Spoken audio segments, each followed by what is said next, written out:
We have this from the Loch Ness Monster Mystery blog. The Diver and the Unseen Eyes.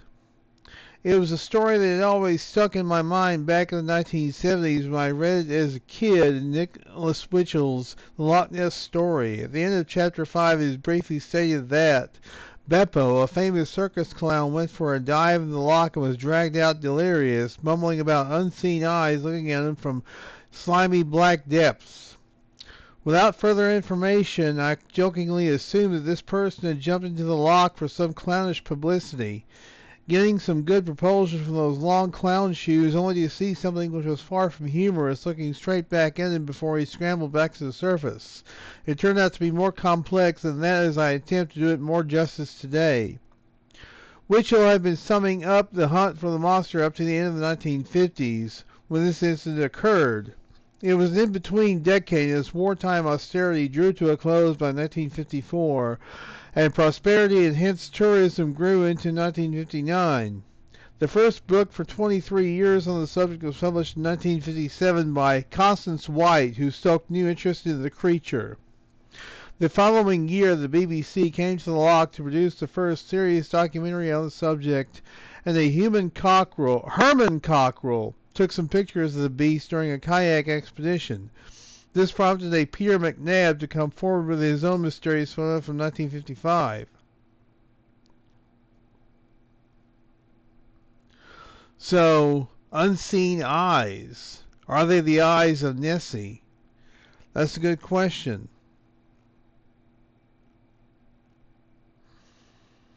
Or are they of something more mundane? And the clown that saw them panicked and thought, oh my gosh, it's Nessie. We may never know, but it's still quite fascinating. You guys can read the rest of this article and I'll link down below. Where in North America are you most likely to spot Bigfoot? In honor of National Sasquatch Day on October 20th, we found where in North America you are most likely to spot the mysterious figure by comparing Bigfoot sightings per population, recency, forest coverage, and climate. We identify where the legendary creature might just call home. The full list is at the bottom of the article, but let's take a look at the 10 states with the lowest, most likely Bigfoot bending odds. Washington is number 1 with 3.0%. West Virginia number 2, 2.9. Number 3, Oregon with 2.7. British Columbia with 2.6. Michigan with 2.5. Maine with 2.4. Pennsylvania with 2.3. Idaho with 2.1. Ohio with 2.0. And Massachusetts with 1.8. Let's zoom in on the states that stand out, from misty Everglades to the myth-laden Appalachians. The top state for Bigfoot sightings is Washington. Towering evergreens and foggy forests might just be home to the infamous Bigfoot. Maybe Washington is even home to Big Feet. From the reported sightings alone, 1 in 11,038 Washingtonians will see the big-footed guy. So in other words, this article is correlating the odds of seeing Sasquatch in 10 different states. And here's the top provinces in Canada to see Bigfoot, Sasquatch. British Columbia with 2.6, Ontario with a 0.8. And by the way, British Columbia has 60% forestry. Ontario has 66%. Yukon with 0.5 has 55% forestry. Manitoba has 0.2 with 48% forestry. Alberta has 0.1 with 58% of forestry, and Quebec has 0.1 implied probability with 50% forestry.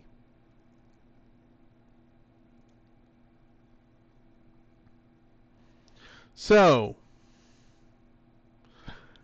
here are the states, the top states and provinces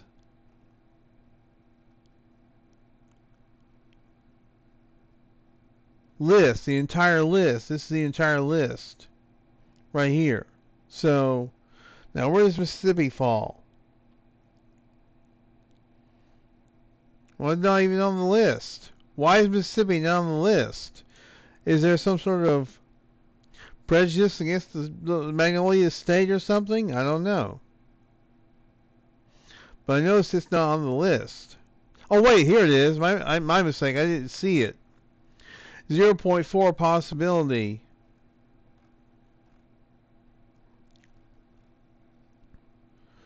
But the forestry is 65.07% percentage. That's here in the Magnolia State. Interesting. My mistake. I didn't think Mississippi was on the list, but apparently it is. So, anyhow, interesting list. Interesting betting odds on whether you can see Sasquatch in your state or province or not. I guess all you gotta do is look for it. Finally, before we get to our creepy story of the week, the last creepy story before Halloween, sightings at Loch Ness from 2021 on. Here are the sightings of something unexplained in Loch Ness reported from 2021 on by people who have visited or lived by the loch. Over 20 years to the 21st century, and people are still reporting activity at Loch Ness.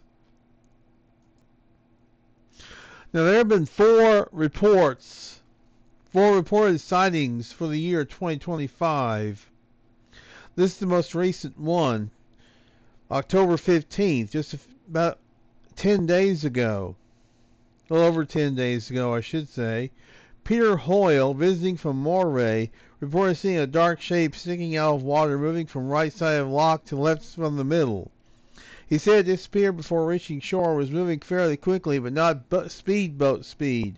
The sighting took place at 1:30 for 20 to 30 seconds. He captured this image. Now, of course, it's very ambiguous, and of course, you can't tell much from it. But could this be the most recent image of Nessie? Could it be? We don't know. Could be, but also could not be. So, could be something more mundane. You have to wonder, does this individual know the difference between, let's say, a seal or something else and Nessie?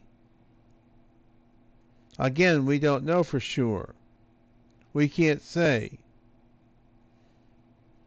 But it's interesting that there are still reports of Nessie going on at Loch Ness.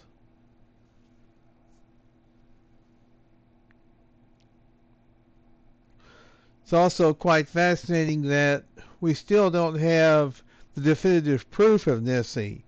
We've got evidence, but not proof. Mostly the evidence is photographs and films and videos, but no proof. Will there ever be proof? That's a good question. I wonder about that myself. But it doesn't prevent it from being a fascinating mystery, that's for sure. Finally, and our last creepy cryptid story for 2025, Red-Eyed Roadside Cryptid. The following happened in Vidor, Texas on June 20, 2000 around 1 a.m. I just got off from work and was headed east. On this road there is a 90-degree turn, and at times you have to watch because cattle might be out and on the road. That morning that's what I thought had happened. No one else was on the road, but I saw red eyes that would look at the truck lights and look down over and over. I knew something was not right. I was driving on the left side of the road, and when I got close, I noticed that this red-eyed creature stood about 5 feet tall and sported black hair all over its body. I stopped the truck and got out my spotlight and shined on this creature. It seemed like forever, but I know that it was only a few minutes. This creature raised its arm above its head and let out a terrible scream that I have never heard before. It says he has heard before, though.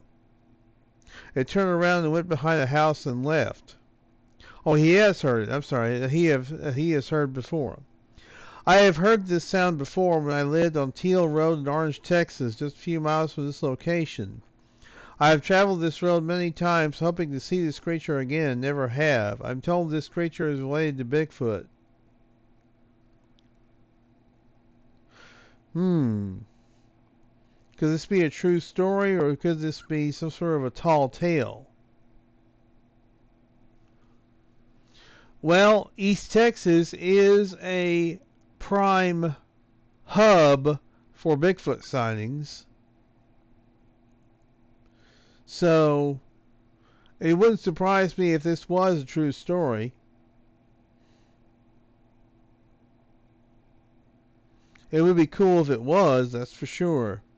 But even if it's fictional, it's still pretty cool. A red-eyed creature, only 5 foot tall.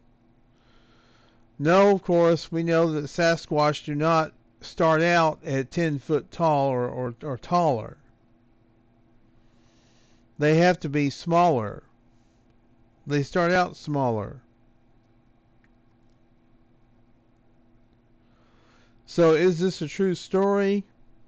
Could very well be. It's an anonymous author, of course. Britton J is the name of the author. Okay.